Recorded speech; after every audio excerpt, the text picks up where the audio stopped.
The win streak reaches 6. What went right in Jersey? Coming up here on the Locked On Sabres podcast.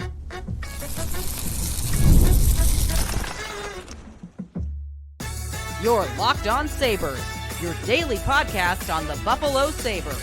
Part of the Locked On Podcast Network, your team every day.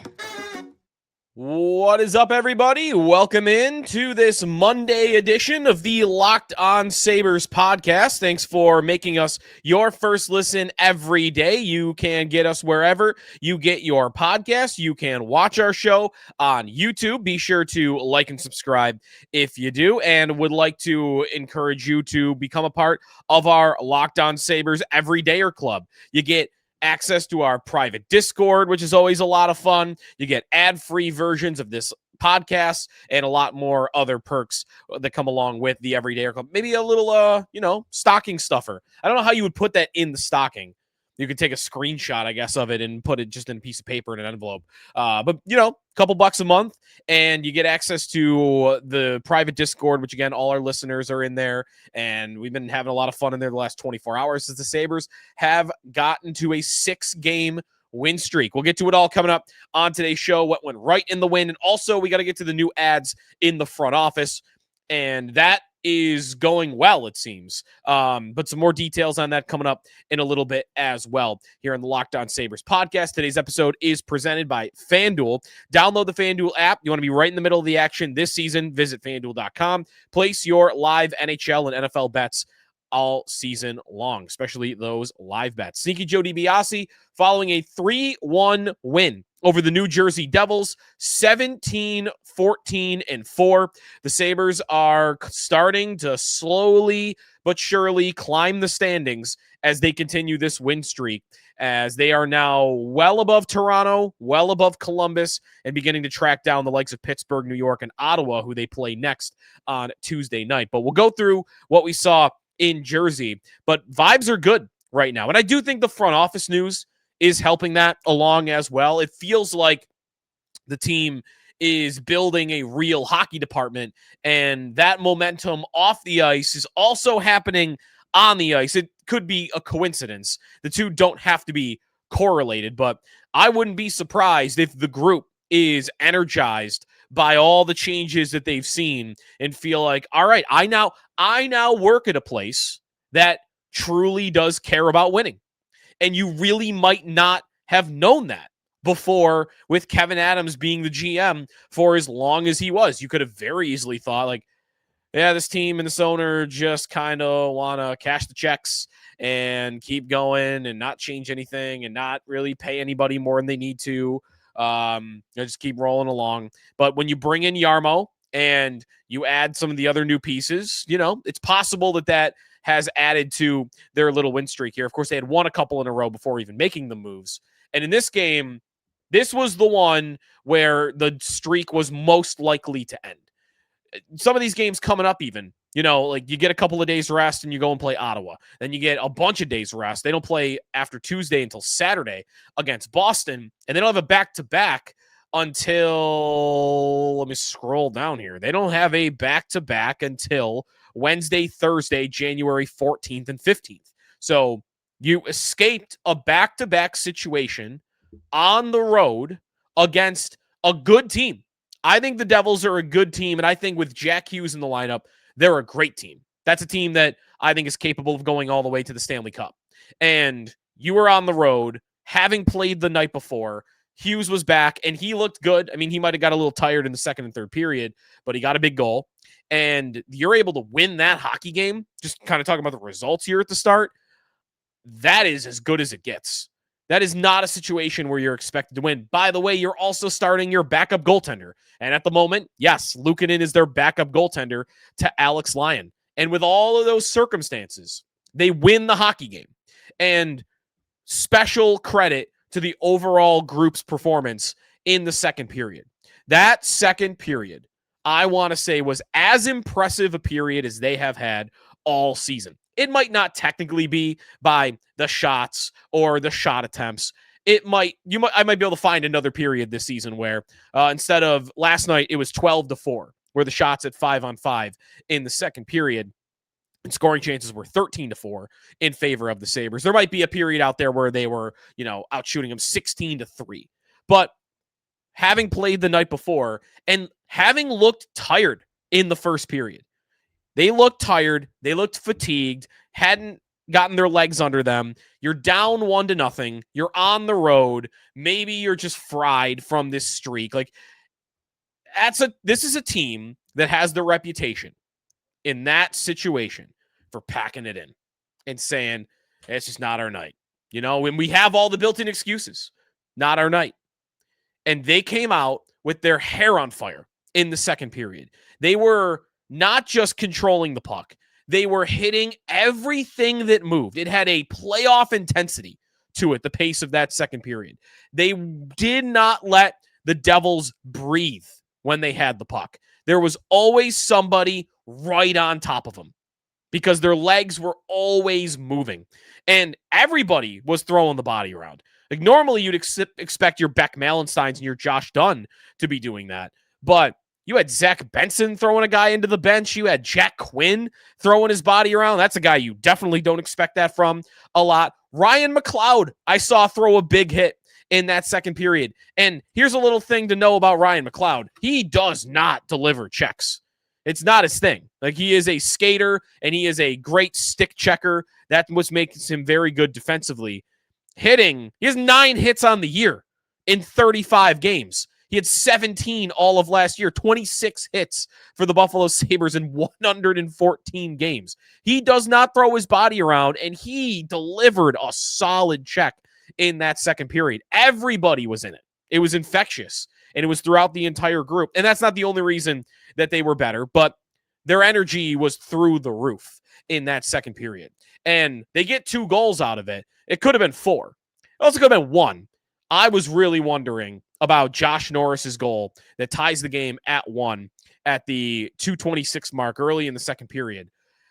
And they're the Devils, and they're buying time, and they're looking at the replay, and Sheldon Keefe, the Devils coach, calls timeout, and they're looking at it further and further, and I'm thinking, there's no way they're going to go through this whole song and dance, waiting around to not challenge it. And I'm not going to lie, and Sabre fans I'm sure would agree with this. If you've watched this team this year, you're scarred from goalie interference challenges because all year they've seemingly gone against the Buffalo Sabres on both sides. They challenge for a ticky-tack goalie interference in Florida, Lindy does, or in Philly, and they don't get it.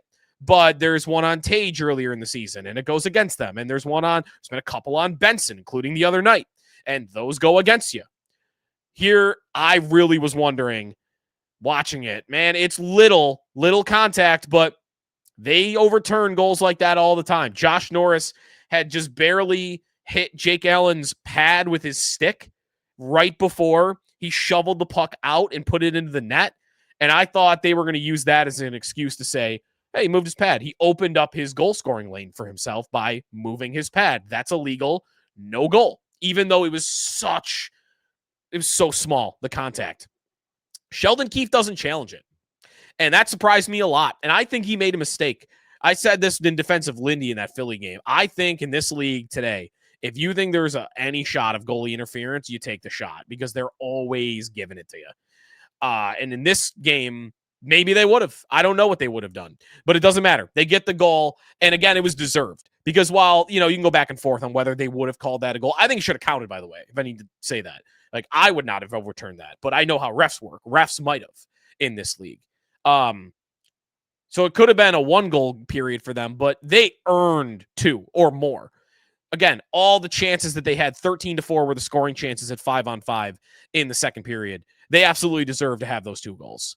And the Zach Benson goal, good for him because he had not been scoring goals. And you know where I stand on Benson. If you listen to me enough, like, I think he's an amazing player. And I think he is one of the smartest hockey players I've ever watched in my life. And he's one of the most enjoyable players I've ever watched in my life too. But there's no doubt the guy can't shoot. He doesn't have the speed on his release to beat goalies cleanly. But guess what? If you can't beat him cleanly, maybe try to beat him a little bit dirty. And that's not to say that it was cheap in any way or that he did anything wrong or illegal. Dirty in that they're being deceptive. It's a deceptive shot. And I'm sure Jake Allen knows, hey, this guy coming down on me on a 2-on-1, he passes this 9 times out of 10. He is always passing it. And Benson, to his credit, again, outthinking your opponent. I don't know if he's computing all of this in his mind at once. I mean, he might be doing it instinctually, which makes him so smart, is in his mind clicking in that quickly of a time.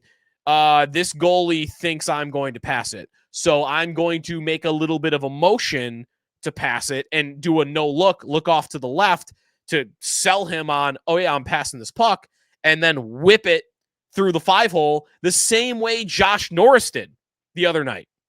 And to get that goal in, you might not be able to do that all the time because that shot is only going to work if you can fool the goaltender. If he's in position, that puck's never going into the net. But, hey, you got to be creative. And he was, and it worked for him, and they capitalized off of it, and it ended up being the game-winning goal by Zach Benson. And then finally, the last thing I want to say about, the goals that were scored in this game and the effort that they made. Third period, they were out. They were out of gas, no doubt. Like, they were on their heels, which is why, by the way, it was so big to build that lead in the second period. I had said this in our Discord that they needed this lead because at the pace they're playing, they're going to run out of gas in the third period. It was absolutely inevitable. And sure enough, they ran out of gas in the third period. But at that point, when you have the lead, you park the bus, you get in those shot lanes, you chip the puck out, you dump it in, and you don't overexert yourself, and you're just kind of playing defense, trying to defend that 1-goal lead in the third period. Shot attempts in that period were 23-6 in favor of the Devils. 15-1 were the scoring chances. Like, they were all over the Sabres. And you had some big saves by Luukkonen. You had, of course, a lot of blocked shots in that period. And you had the one big effort play that you really needed. That was going to be an icing nearing the end of the game. The goalie is pulled, and they were coming close. They were getting the puck into the slot, and Luukkonen had to make some tremendous saves. Tage fires the puck out, and it's going to be icing. And Peyton Krebs gets on his horse, and he outraces Luke Hughes. I don't know if he was at the end of a shift. Like, it's a fast player, though. And Krebs, flying down the ice, beats out the icing and puts the puck in the back of the net with 2:01 to go as an empty netter. What a relief when he scored that goal, because I really was thinking they're going to tie this hockey game. They're buzzing. The Sabres are dead tired, and I don't know that they're going to win this one in overtime like they did against the Islanders. I was thinking, like, this is trouble. And for Krebs to get that empty netter, I thought it was crucial. So they get the win. There's a couple of individuals I wanted to talk about from this game, more on Luukkonen, more on the goalies, and also Michael Kesselring. Everything was pretty good out of this game in terms of a positive storyline. The one negative I would say is that I'm not liking what I'm seeing from Michael Kesselring right now. That and then more on the front office ads coming back here on the Locked On Sabres podcast.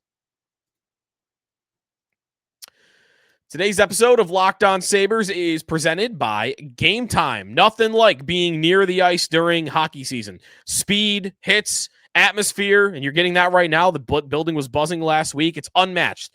Watching at home is great, but being in the building is a completely different experience. The only thing that used to get in the way was actually getting tickets. Long queues, endless screens, prices changing at checkout. That happens all the time. That's why the Gametime app gives the advantage back to fans. It's the hack for unlocking amazing NHL tickets and experiences in just a few taps. If you pull up the Gametime app, you can look through those games. It's incredibly easy to use. The browsing, the comparing, buying tickets took just minutes. You could view your seat before you buy it. Zone deals are big. You could choose the section. Gametime will pick the seats for you. You save more, get the best deals without having to dive through every single ticket and click on every one. Gametime guarantee gives you real peace of mind as well. And again, big is to not have those fees hit right in your face at the end at checkout. That's not going to happen with Gametime. Take the guesswork out of buying NHL tickets with Gametime. Download the Gametime app, create an account, and use code LOCKEDONNHL. That's LOCKEDONNHL for $20 off your first purchase. Terms apply. Again, create an account, redeem code LOCKEDONNHL for $20 off. Download the Gametime app today. Sneaky Joe DiBiase back here on the Locked On Sabres podcast. The Sabres with the win over the New Jersey Devils. They now sit 3 points out of a playoff spot. They are 3 back of the Devils, 3 back of the 3 back of the Flyers. They're 4 back of the Islanders, 3 back of the Lightning. The Lightning are in action tonight. And they are, because of a win by Montreal, 5 back, or an overtime loss by Montreal. They're 5 back of the Montreal Canadiens for second place in the Atlantic Division. So the standings are looking better, but they still have more work to do, and they still have 5 teams between them and the wild card spot, and 4 division teams to jump over before you would be in a spot there. So point total is lower, still a lot of teams to climb over, but you're right in the mix. In this game, Ukko-Pekka Luukkonen was tremendous. I think his best game of the year. And I don't know if that actually would be the case statistically, but in this game, the Devils had 3.17 expected goals for. Luukkonen only allows 1. So more than 2 goals saved above expected. Massive. I mean, the glove save he makes in the first period, it might be the best save a Sabre goalie's made all season. I didn't love the goal he let in. Hughes is a great player and has a great shot, and Kesselring didn't do you any favors there, but I'd like him to make that save clean, but he more than made up for it after that. Luukkonen was great, and with Lyon playing well, and now Luukkonen giving you a good game, this is hopefully a rotation maybe coming up in the future. Ellis, I've always liked the idea of him, but I'm not putting him back in there. I'm just not. The way it's going right now, where Lyon is your number 1 and Luukkonen is the guy that kind of mixes in here and there, that could work. And right now, it is working. And Lyon now has given you 2 stretches this season of the best goaltending you've seen. And I don't think it's a coincidence that both of those 2 really good stretches by Alex Lyon, he started a bunch of games in a row. The first 6 games of the year, all Lyon, and he played great. And the 6-game win streak here, the first 5, all Lyon, and he played great. Got in a rhythm, night to night. You gave him the rest on the back-to-back. I think you go right back to him on Tuesday. And if you get to a place where he needs a break, then I think UPL is your guy at the moment, and he earned that by his start last night against the Devils. Big chances, by the way, at the end. The save he makes when the goalie is pulled and everybody's kind of scrambling around, including himself, and he gets the pad on it. Again, I think they lose the hockey game in overtime if that puck finds its way in. So he really helped them get 2 points on this night. The guy I want to also talk about, we talked about Benson and the goal he scored, 3 goals now in 5 games. I don't expect that to continue goal scoring wise for him. But 16 points in 22 games playing in the top 6 is exactly what you want from Zach Benson. Josh Norris gets another goal on this night. He's above a point a game on the season. And we'll talk more about him going into the Ottawa matchup because we have our first Norris versus Cousins matchup. The one guy I want to talk about that I don't think had a great night, and I don't really think has had a great night for the Sabres yet, is Michael Kesselring. Michael Kesselring in this game, with the mistake, I would say, on the Hughes goal, you're way too far back. You're giving him way too much space. And I get it. You don't want to get walked in that situation by one of the best players in the world. But you can't give him that amount of room. And he paid for it. And in this game, they're playing him like a spare part defenseman. 15:41 of ice time. The only player that played less than him on the blue line was Zach Metsa. They went to a 4-man rotation. And to nobody's surprise, I think right now, the 4 you trust the most are Samuelsson, who played 26 minutes, Dahlin and Byram, who both played a little over 22, and then Power, who played just under 22. So everybody not named Zach Metsa played at least 6 more minutes than Kesselring did. And part of it, I think, is that mistake he makes in the first period. And part of it, I think, is he took a bad penalty at the end of the Islander game on Saturday, and Lindy referenced that in his post-game press conference. He did not like that penalty. And you're playing with Owen Power. You're hoping that pairing works. I wonder if they brought Kesselring back too quickly. And that could be because you've had injuries, right? Like Connor Timmins breaks his leg. And if he doesn't, maybe Kesselring is still practicing, but trying to get back closer to 100%. It's tough to know, though, whether he's at 100% or not, because we haven't seen him enough in Buffalo playing an expanded role, because in Utah, remember, he was a third pair defenseman. We haven't seen him play that expanded role enough yet to know what 100% looks like. Do we even know if it looks good? Maybe it doesn't. Maybe he's not up to it. But it's tough to kind of know that or figure out, well, how much of it is him and how much of it is the injury when it's a role he really has never faced before. It's a team he has never really played for before. I mean, it's still very few games. I think it's 10 games on the season for him. And, like the numbers don't look terrible at the end of the day against the Devils. In this game at 5-on-5, you look at it, and when he's on the ice, you had more shot attempts, 17-13. Shots were 8-7, so you win that one. You got outscored 1-0. It's that one hit mistake on Hughes, and scoring chances were 9-5 in favor of the Devils. Okay, you lost that one. It's just that one big mistake. For me, it was all about that Hughes mistake, and the previous game, it was all about that penalty that he took. And it's clear that the coach right now sees him as the number 5 defenseman. If they trade an Owen Power or they trade a Bo Byram, and there have been some rumors about stuff like that floating around, if they make a big trade, then he probably gets upgraded to a number 4 guy, and we see what that looks like. But for now, he is absolutely the number 5 defenseman on this team, and I'm wondering if he's playing through injury still. When we come back, the front office additions, including a longtime NHL general manager. That when we come back here on the Locked On Sabres podcast. Today's episode of Locked On Sabres presented by FanDuel Sportsbook. NFL Sundays move fast. One big play, suddenly everything feels different. That's what makes live betting with FanDuel so exciting. You're not just watching the game, you are reacting to it in real time. And it's not just football. I mean, some of these games yesterday, you might have saw how Buffalo looked in the second period and went, I need a piece of that. And you might have been able to get in right before they took the lead, and maybe you got the win on that. With FanDuel, you can place bets as the action is unfolding. Every play, every momentum swing, every highlight moment, they're adjusting live spreads, money lines that are moving, player props update as guys are heating up. You could bet who's going to score the next goal, or, will this game go to overtime? I mean, there's a million different possibilities for football, every snap, every drive, next touchdown scores for that. So if you want to be right in the middle of the action this season, visit FanDuel.com, place your NFL and NHL live bets all season long. FanDuel, the game moves fast, and so can you. Sneaky Joe DiBiase back here on the Locked On Sabres podcast. The Sabres are also continuing to add to their front office. When we last spoke to you, we talked a little bit about the news of Jason Karmanos being relieved of his duties by Jarmo Kekkalainen. And by the way, I heard this from Elliot Friedman on 32 Thoughts. Jarmo is not just doing that because he hates Jason Karmanos or he doesn't want him working in the front office. I mean, sure, at the end of the day, he wants to replace him.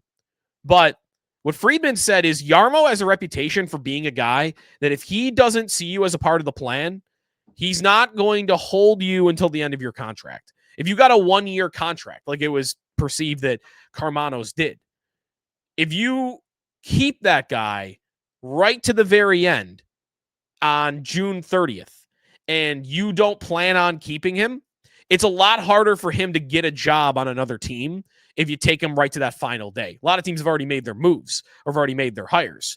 Sure, like middle of the season, you're seeing here, like you can get a job or can move jobs. I mean, the Kings might need a new senior advisor right now because Bergevin left, or the Blue Jackets might need a new assistant GM, but it's harder. And right now, you give a guy like Karmanos months and months to figure out what his next step is while he's still getting paid his contract. So it's not like I don't think a very cruel thing that Jarmo's doing. It might even be helpful. The moves he makes, Marc, Bergevin, Josh, Flynn. Start with Flynn quickly because I think he's a little less interesting for this. It's a typical hire you would expect from a guy like this where who do you work with in Columbus? This guy. He's been there since 2008. He has been the assistant general manager for a long time. He's an analytics guy, contract negotiations, cap management. This is going to be his numbers guy. Not his only numbers guy and not the only thing he'll do, but right-hand man in Columbus for years and years. I think maybe the most impressive thing is that Jarmo was able to lure him to the Sabres in the middle of a year when he's still the assistant GM of the Columbus Blue Jackets. He had to He's been there since 2008. Guy is uprooting his life in Columbus, Ohio to move to Buffalo to work with Jarmo. I mean, so clearly it's about Jarmo, why he's doing that. But this is why having a GM with experience that knows what he's doing can be helpful, because you can convince well-qualified people like this to come work for you. And I'm not sure if Kevin Adams had called Josh Flynn, he's not answering the phone. Or are there other guys that Adams had worked with in the NHL hockey departments? No, he had never worked in an NHL hockey department. These are advantages that you get for the current GM that you did not get from the previous GM. That's Josh Flynn. Don't have a lot to say about him other than that experience with Jarmo. Bergevin, a little bit more interesting. Marc Bergevin, who had been working as a senior advisor for the Los Angeles Kings, longtime GM of the Montreal Canadiens. I think we talked about him a little bit in the summer when we were rolling through names that could replace Kevin Adams, and also talked about guys that could even become the senior advisor of the team. We talked a little bit about Bergevin. And I think what you probably heard me say, if you remember back, is I did not like this guy as a GM. I thought in his time in Montreal wasn't all bad. They had some really good seasons. They went to the finals. I mean, it was the COVID year and it was a little fluky, but they did go to the finals. They went to the playoffs a bunch. Some of those big, intense series with Boston in the second and third round when Subban is there and Carey Price is there. And he made big swings while he was there. The Subban for Shea Weber trade didn't end up really working out great. Weber had to retire after a few years, and he wasn't the same player that he was in Nashville. Like, there were big trades. All in all, wasn't a big fan. Wasn't a big fan of him as a GM. But he's not coming here to be the GM. He's coming here to be the associate general manager of this hockey team. And while I'll say, okay, I might not have liked him as a GM, again, bringing in experienced hockey men that have worked in departments, and it doesn't really matter what I think of him as a GM or what I think his reputation is as a manager. What do the players think of it? What do people around the league think of it? Because my expectation would be that random player A that plays on any old team, Minnesota, whoever in the NHL, that doesn't know much about the Buffalo Sabres. They've never played for the Sabres. They don't know many guys that play for the Sabres. And they just know the team's never made the playoffs and that they're kind of a joke and they don't really care about winning because they don't really invest in the hockey department. That guy could look up at the Sabres right now and go, I know these guys. I know who Jarmo Kekkalainen is. I know who Marc Bergevin is. And you might have more previous experiences with Marc Bergevin. I think it can only be helpful. And you know what? If it's not, the one thing that I'll say that it also does for me is it is more evidence that Terry Pegula has given the keys to Jarmo.